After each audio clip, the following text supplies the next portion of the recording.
Hi guys, ఎట్లున్నారు? మంచిగా ఉన్నారా? వరుణ్ ధావన్ ఇయర్ ఎండింగ్ కి వచ్చేసరికి బేబీ జాన్ తోటి మనం ముంగటికి వచ్చేసారు. సో ఎలా ఉంది రివ్యూలో డిస్కస్ చేద్దాం. స్టోరీ లైన్ వచ్చేసి బేబీ జాన్ అనే వ్యక్తి ఒక బేకరీ నడుపుతూ ఉంటాడు. తన కూతురే తన జీవితం అనుకుంటూ బ్రతికేస్తూ ఉంటాడు. అప్పుడు ఒక ఇన్సిడెంట్ వల్ల తన పాస్ట్ లైఫ్ లో ఉన్న కొన్ని ఇష్యూస్ అవి ఇప్పుడు కూతురికి ఎలా ప్రాబ్లం గా మారాయి, జాన్ తన కూతుర్ని ఎలా కాపాడుకున్నాడు, అసలు ఆ పాస్ట్ లో ఉన్న ఇష్యూస్ ఏంటి, ఇవి అన్ని మీరు థియేటర్స్ లో చూస్తారు. ఈ సినిమా చూసిన తర్వాత I was just shocked after watching this movie.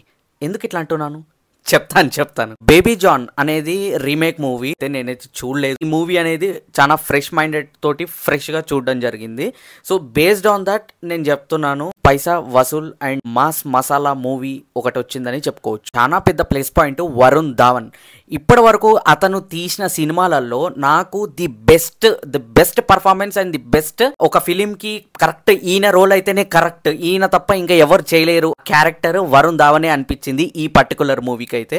So action episodes లో మాత్రం ఇరగదీసిండని చెప్పాలా వరుణ్ ధావన్. యాక్షన్ సీక్వెన్సెస్ లో కానీ ఒక ఫాదర్ రోల్ గా కానీ ప్లే చేసేటప్పుడు ఈ గెటప్స్ వరుణ్ ధావన్ కి పర్ఫెక్ట్ గా సూట్ అయినాయి. బిగ్గెస్ట్ ప్లస్ పాయింట్ వచ్చేసి action choreography. Next level fighting scenes పెట్టారు. అది మన జవాన్ మూవీ వైబ్ అయితే వచ్చింది.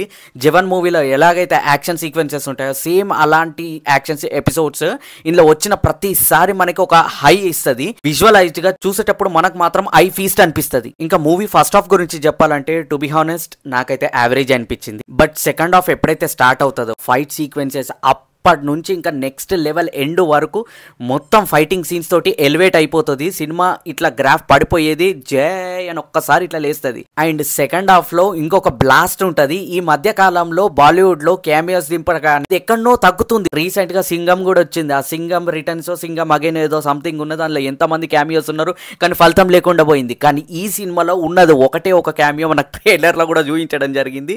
సల్మాన్ ఖాన్ ఈ క్యామియో నిజంగా కరెక్ట్ పడ్డది అనిపించింది. క్లైమాక్స్ లో మాత్రం సల్మాన్ తోటి నెక్స్ట్ లెవెల్ గూస్ బంప్స్ అది ఎపిసోడ్. మిగతాదంతా కూడా సినిమాటోగ్రఫీ కానీ స్క్రీన్ ప్లే కానీ ఆ పిక్చరైజేషన్ కానీ వరుణ్ ధావన్ యాక్టింగ్ పర్ఫార్మెన్స్ కానీ యాక్షన్ ఎపిసోడ్ లో ముఖ్యంగా and more over Keerthy Suresh గారి ఈ పర్ఫార్మెన్స్ కానీ, ఇదే కాకుండా సాంగ్స్ లో కూడా టూ గుడ్ సాంగ్స్ కూడా బాగానే అనిపించాయి. నాకు ఎంత బోర్ ఏమో లేదు. సో ఓవరాల్ గా చూసుకున్నట్లయితే ఇవన్నీ బాగానే అనిపించాయి. ఈ మెయిన్ విలన్ జాకీ ష్రాఫ్ ని ఎంచుకొని కరెక్ట్ పని చేశారనిపించింది. ఎందుకంటే అతను నిలబడితే చాలు మనకు ఒక విలన్ వైబ్ వచ్చేసేస్తుంది. ఆయన పర్ఫార్మెన్స్ చేస్తే oh my god next level అనిపించింది. Correct perfect tug of war అనిపించింది వాళ్ళిద్దరికి. సో జాకీ ష్రాఫ్ గారి పర్ఫార్మెన్స్ మాత్రం నెక్స్ట్ లెవెలే. అండ్ ఇవే కాకుండా విమెన్ సేఫ్టీ గురించి చెప్పి, గుడ్ పేరెంటింగ్ గురించి చెప్పిండ్రు. సీరియస్ టాపిక్స్ ని ఒక మాసీ ఎంటర్టైన్మెంట్ గా మన ముందటికి తీసుకొచ్చిండ్రని అనిపించింది నాకైతే.